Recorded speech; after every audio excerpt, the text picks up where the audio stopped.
Of our lives, we interact with designs every day of our lives. Every day, every time, every minute, every second, every day of our lives. On every day, doing every activity. But I'm not sure we really asked ourselves what really makes a good design. What makes a good design? Though we all have different tastes, which is true, we have different tastes. I have different tastes. You definitely have different tastes. But it would be great if we have like basic principles, like great principles that can guide us, through our day-to-day activities in selecting products and in selecting things that we interact with every day. This is not just for our homes, but even for our day-to-day products. And on this episode, we'll be exploring and explaining Dieter Rams' 10 principles of good design. Dieter Rams is a renowned architect. And to me, I really would say, because it is fair to say, that Dieter Rams is one of the fathers of minimalism. And number one on Dieter Rams' principle of good design is innovative. Good design has to be innovative. Yes, has to be innovative. Innovation itself, it is making, creating new ways, new approaches at which, things can be done through things that are already done, which means you're working from one to two. And when you talk about innovation, one of the brands that keep coming to mind is Apple. Apple is such a great brand when it comes to innovation. They've evolved from, making AirPods and standard mobile phones into one of the best smartphones in the world. So I strongly, share the same, belief system when it comes to innovation and good design.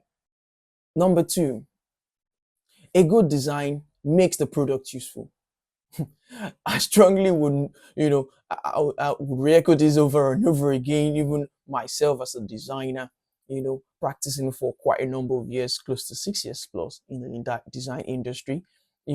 I've came across diverse products and it's really not useful. That when you go out and you do those impulse buying because something looks, slightly good, but it's not really not useful. Yes, I one time bought something. I used to have a kettle in the kitchen. It was really great design. But on the long run, after using it for a few days, it was really not useful after all because the design was nice, but it was not useful because I discovered that it was leaking all over the lid and even the handling, it was not ergonomically right. So I strongly feel and believe that a good design should, make a product useful. Number three, yes, number three might sound like a backlash on the first, on the second good deterrent principle we mentioned. And number three is a good design is aesthetic. Yes, nevertheless, if a good design, is useful, it has to also meet the aesthetic part of design.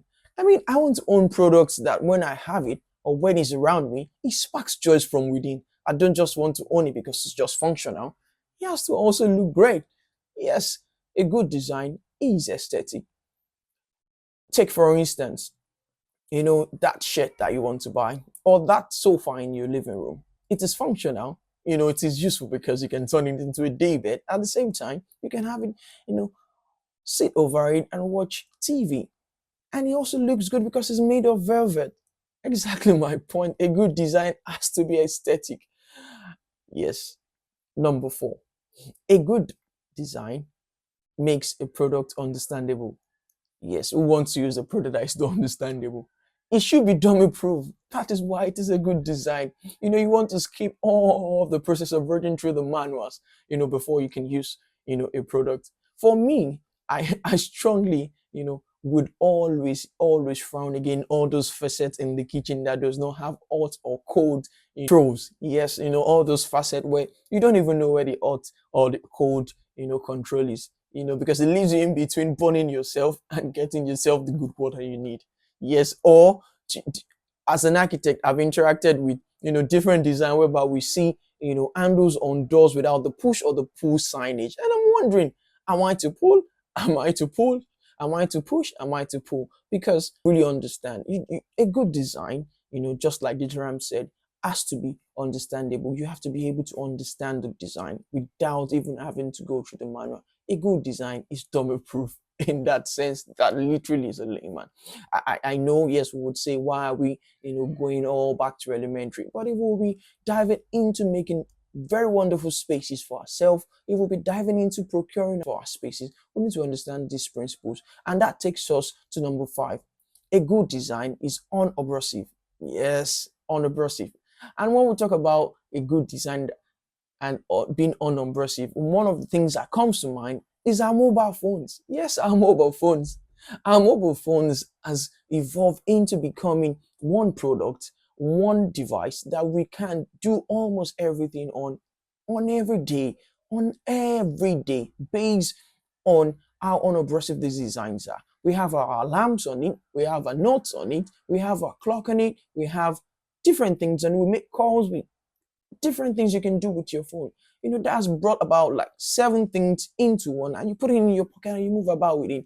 Imagine you have to carry your notepad every day, and you have to carry your alarm clock every day, and you have to also carry a DSLR or maybe a mirrorless camera about. You have one of the best phones, have the phones with the best cameras, in the world now. You have phones that you can record 4K videos on, you can make journals on, you can convert speech into text. I mean, that for me is great design. Yes, that's great design. And that takes us to number six on the Dieter principle of good design. A good design is honest. Yes, a good design is honest. Buying a product that is not honest, like one of these days when you're going into the supermarket or into the stores and you buy a chips packet and it's half full, but then you have all the air filled inside, it looks like it's full.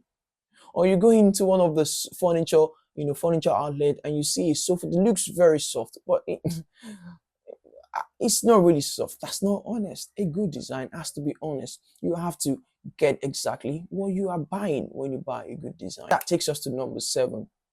A good design is long lasting. Yes, this can never be overemphasized. A good design has to be long lasting. It has to stand the test of time. Yes, it has to stand the test of time.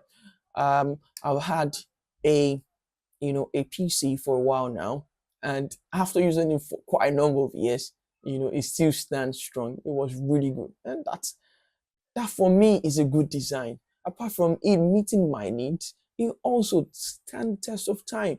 A good design has to stand the test of time. It has to be relevant across season. It has to be durable because everything was well thought into during the process of making. So I strongly feel and believe that a good design has to be, timeless in sense. And that would bring us to number eight. A good design is thorough down to the last detail.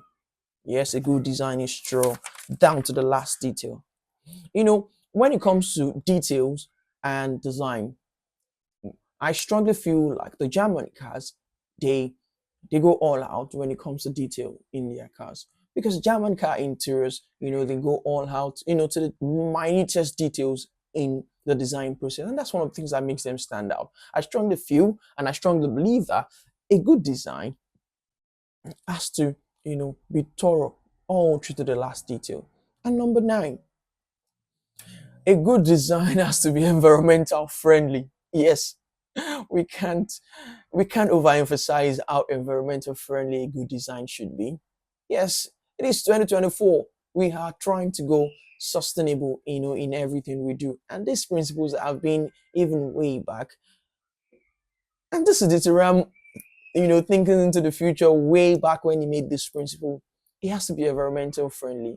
You don't want all, because the design, is not environmental friendly, it ends up heaps, and we start having all these environmental disasters because the design does not meet basic principles of good design.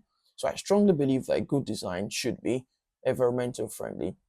And lastly, on the Theorem's 10 principles of design, a good design, a good design is as little design as possible. I mean, less is always more. And this is no offense to all the maximalist, subscribers on this channel, or if your taste of design is being maximalist, but still you can be maximalist with less, design. So Deuteram, yes, I strongly agree with you on that one. For me, a strong, you know, believer of minimalism. I believe that good design, is less or is a little design as possible, because really less is always more. Less is always more. Working as a designer, across industries, furniture, I've been working in two different continents with the largest furniture companies in the world. I've come to understand and see that these principles comes to play in our day-to-day activities. There's this saying that goes around and say, innovate or die.